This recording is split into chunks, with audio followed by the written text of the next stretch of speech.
लेकिन इन्होंने बम वाला हार मेरे गले में डाल दिया। मैं कुछ कहता तो वहीं जान से मारा जाता।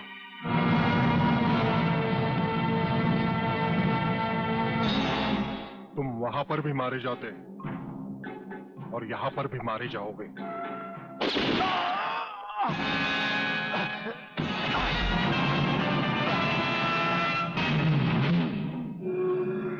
मैंने विदेशी एजेंट को तो सजा दे दी है ब्रिगेडियर, मगर प्रलयनाथ से ये दुश्मनी तुम्हें बहुत भारी पड़ेगी। जो भारी ना हो वो दुश्मनी ही क्या प्रलयनाथ। तो एक बात मेरी भी अपने कान में अच्छी तरह उतार लो ब्रिगेडियर। प्रोफेसर खुराना को अब चाहे दुनिया के किसी भी कोने में छुपा लो, मैं उसे हासिल करके ही रहूंगा। शेख चिल्ली की तरह दिन को सपने देखने छोड़ दो गेंडा स्वामी। हम आंखों से सुरमा नहीं चुराते, हम आंखें ही चुरा लेते हैं ताकि सुरमा लगाने की नौबत ही ना आए और फिर तुम्हारा अंजाम वही होगा। ये आप क्या कह रहे हैं? बेईमानी न मेरे खून में है न डॉक्टरी पेशे में। डॉक्टरी पेशे की तो बात हम अभी करेंगे नहीं। डॉक्टर गुप्ता, इस वक्त बात है तुम्हारे सच और झूठ की।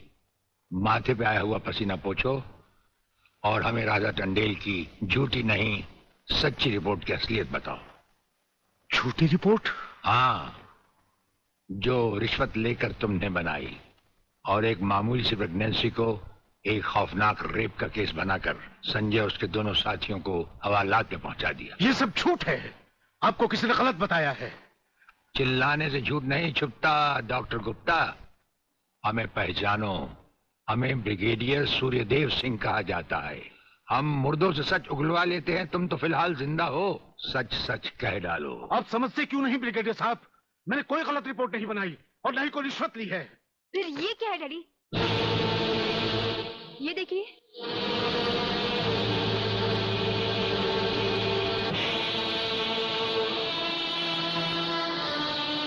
ये रुपए आपके कबर्ड में थे डैडी। मैं समझी थी कि किसी को जीवन दान देने के लिए आप इसमें दवाइयां लाए हैं, पर ब्रिगेडियर साहब की बात सुनकर जब मैंने इसको खोलकर देखा तो पता लगा कि मेरे पिता मेरे लिए शादी का जोड़ा नहीं, कफन खरीदने के लिए रिश्वत का पैसा लाए हैं। संध्या। हाँ डैडी, जिस संजय चौहान को आपने सलाखों के पीछे पहुंचाया, मैं उसी से प्यार करती हूँ। अगर संजय को कुछ हो गया तो मैं जिंदा नहीं रहूंगी, मैं मर जाऊंगी। देखा डॉक्टर, हराम के पैसे का रंग। जिस पैसे से तुम अपनी बेटी की शादी बड़ी धूमधाम से करना चाहते थे, वही पैसा अब उसी बेटी का सुहाग छीन सकता है। अब भी वक्त है डॉक्टर, सब कुछ सच सच कह दो।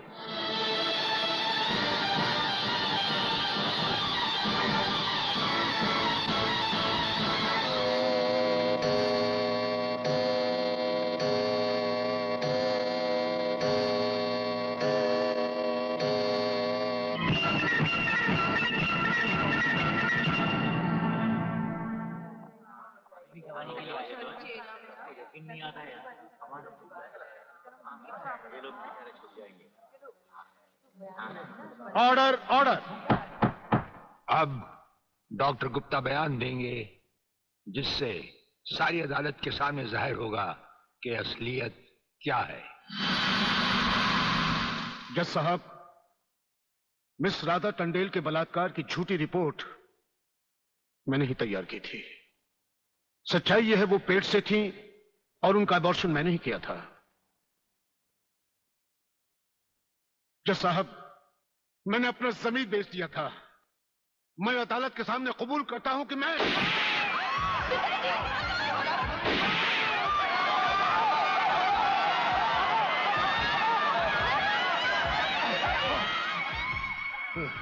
बेटे। जज साहब, रिश्वत लेकर वो झूठी रिपोर्ट वो मैंने ही तैयार की थी। वो लड़के निर्दोष। पिताजी, नहीं, ये नहीं हो सकता। पिताजी, पिताजी, पिताजी, नहीं।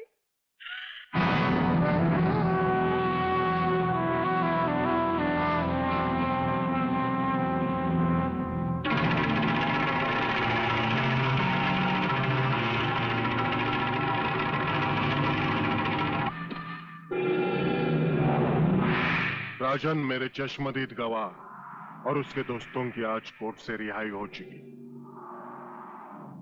मैं चाहता हूं उन तीनों की इस दुनिया से भी रिहाई कर दो, कल ही रक्षाबंधन के दिन।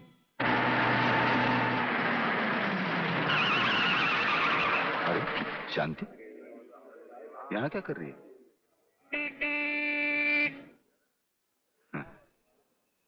राखी? हाँ, आज नारली पूर्णिमा है ना। अरे ये राखी लेके मेरी तरफ क्यों आ रही है? हाँ? कहीं बाजार में? ये राखी किसके लिए? तुम्हारे लिए और किसके लिए?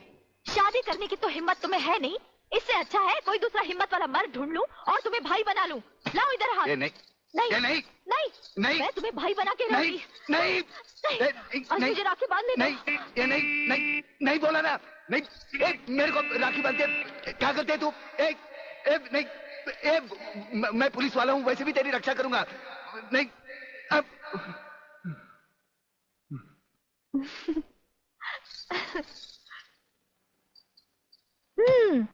लगता है तुमने फिर कोई ख्वाब देखा है। अब तुम रोड पर भी ख्वाब देखने लगे।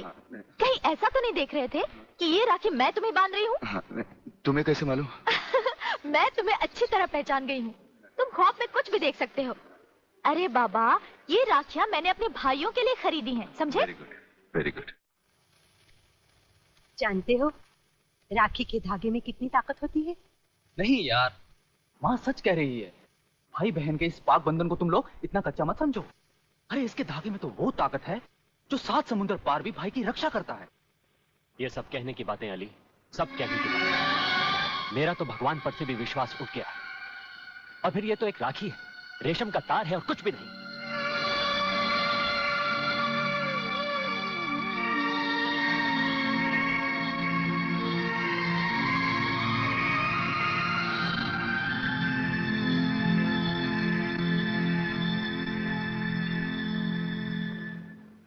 देखा, रुला दिया ना मेरी बहन को, और वो भी आज के दिन।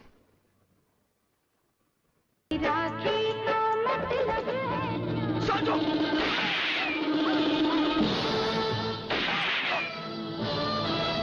अली!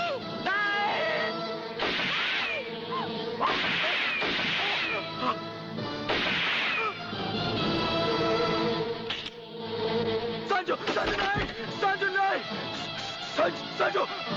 अली बेटे, अली बेटे, अली, अलग जल्दी करो, इसे अस्पताल ले चलते हैं। नहीं शांति नहीं, लगता आज मेरे जाने का वक्त आ गया। नहीं यार, ऐसा नहीं हो सकता। हाँ यार, बहन अपने इस भाई को राखी नहीं बांधूगी।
प्रलयनाथ, प्रलयनाथ, प्रलयनाथ, प्रलयनाथ।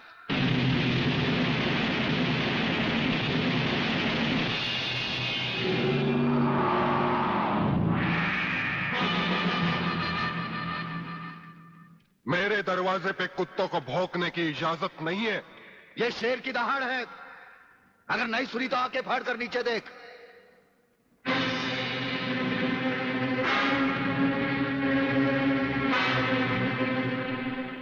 इंस्पेक्टर वागले तो अपने आप को समझता क्या है? तेरे जैसे पता नहीं कितनी खाकी वर्दी वाले हमारी घर की चौकीदारी करते हैं। नौकरी करता है 1500 रुपए की और बात करता है प्रलयनाथ से। यही 1500 की नौकरी करने वाला एक दिन तुझे 150 का कफन पहनाएगा प्रलयनाथ। आज से तो उल्टी गिनती गिनना शुरू कर दे। जिस दिन भी मुझे तेरे खिलाफ एक भी सबूत मिला ना, तुझे ऐसी मौत मारूंगा कि तेरी पापी आत्मा अगले 7 जन्म तक किसी दूसरे शरीर में घुसने के पहले कांप उठेगी। अबे चुप! एक लफ्ज भी आगे बोला तो भून के रख दूंगा। तू मारेगा मुझे? है?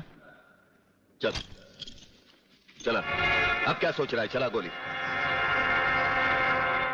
अपनी मां का दूध पिया है तो चला गोली। इस बदन को छूने के लिए शेर का कलेजा चाहिए। तेरे जैसा बुज़दिल और नामर्द मुझ पे क्या गोली चलाएगा? चला।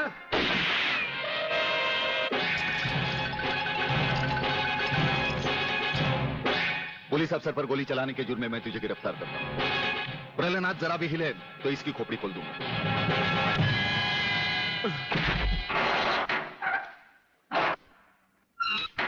अगले मेरा बाप तुझे छोड़ेगा नहीं। आखिर तुमने वही किया जो हम नहीं चाहते थे। आज तक एक बात मेरी समझ में नहीं आई। आखिर आप चाहते क्या है? क्या आप ये चाहते हैं कि एक के बाद एक की मौत होती रहे और हम चुपचाप देखते रहें? पहले डॉक्टर गुप्ता की मौत हो गई, फिर अली मारा गया, आज इस प्रलयनाथ के पिल्ले ने मुझ पर गोली चलाई। ये देखिए, अगर मैंने बुलेट प्रूफ जैकेट नहीं पहनी होती तो मरने वालों की लिस्ट में मेरा भी नाम जुट जाता। लेकिन इसने तुम पर गोली क्यों चलाई? क्योंकि मैंने इसे मजबूर किया था। इसके खिलाफ सारे सबूत मैंने पहले ही इकट्ठा कर लिए थे। सवाल था उंगलियों के निशान का, जो इस रिवॉल्वर पर मौजूद हैं। एक बात मैं दावे के साथ कह सकता हूं सर, अनीता चौधरी का कातिल और राधा टंडेल से शरीर संबंध रखने वाला यही है रसिकनाथ। डीआईजी के बेटे संजय को फंसाया है क्योंकि वो अपने बाप के कातिल का चश्मदीद गवाह है। वागले, अब हम इसे उस अस्पताल में ले जाएंगे जहां इसके अंदर के छुपे हुए राज एक बीमारी की तरह बाहर आ जाएंगे।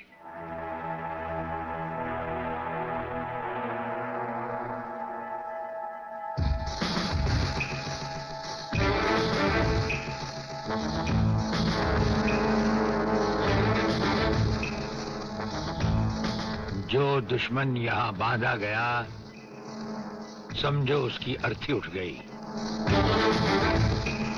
हमारा ये हथियार आग उगलता है। जो कुछ हमने पूछा, अगर उसका जवाब तुमने सच सच नहीं दिया तो ये हथियार तुम्हें जला डालेगा।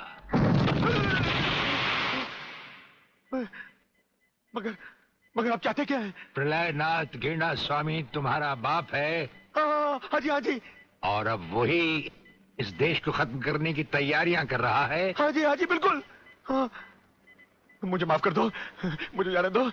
नहीं नहीं नहीं, मैं बताता हूँ, मैं सब बताता हूँ। मेरे बाप का अगला प्लान क्या है? मुझे छोड़ दो।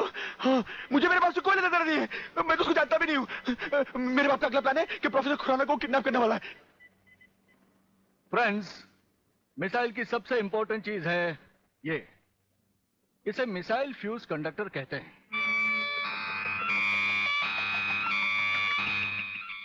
जब तक ये मिसाइल में नहीं लगेगा, मिसाइल टेक ऑफ नहीं कर सकता। वो एक मुर्दे की तरह होगा। पहले हमारे देश में मिसाइल फ्यूज कंडक्टर बनाना इतना आसान नहीं था, जो कि अब हो गया। कोई हिलेगा नहीं।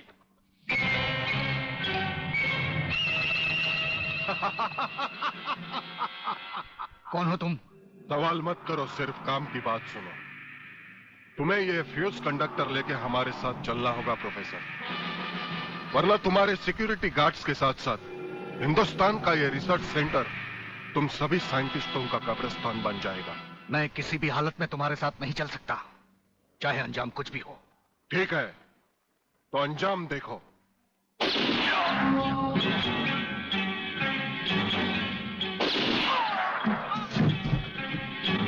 नहीं नहीं, ये इस देश के भविष्य है, इन्हें मत मारो प्लीज। मैं तुम्हारे साथ चलने के लिए तैयार हूं। तुम अकेले नहीं, फ्यूज कंडक्टर भी तुम्हारे साथ जाएंगे।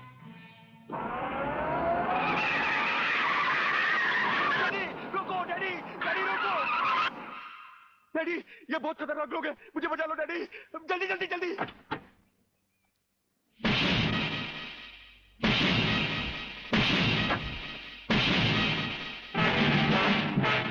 प्रलयनाथ, वो रहा तुम्हारा कबूतर बेटा, और उसके गले में है जला देने वाला बम। उसका रिमोट कंट्रोल हमारे हाथ में है। अगर तुमने एक कदम भी आगे बढ़ाया तो उसे जलाकर राख कर दिया जाएगा।